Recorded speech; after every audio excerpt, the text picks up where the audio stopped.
In die tyd waarin ons leef, is alles maklik, vinnig en bereikbaar. Dit raak al hoe moeiliker om aanvalle van hopelose leefstyle af te weer.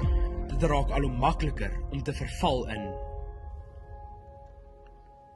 Gedagtes van bitterheid en pessimisme, aangevuur deur Mara. gedrag wat lei tot verval, verrotting en vernietiging, aangevuur deur odium. En vervalsheid en die uitermate begeerte na perfeksie, aangevuur deur Exarium.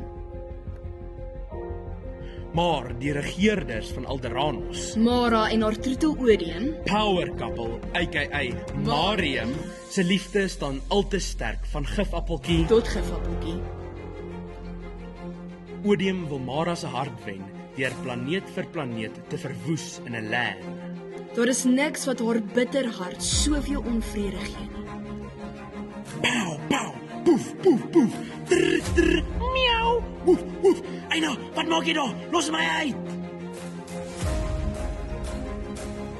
Alderanos se buurplaneet Centaur Ugh, daar is alles mos so weg.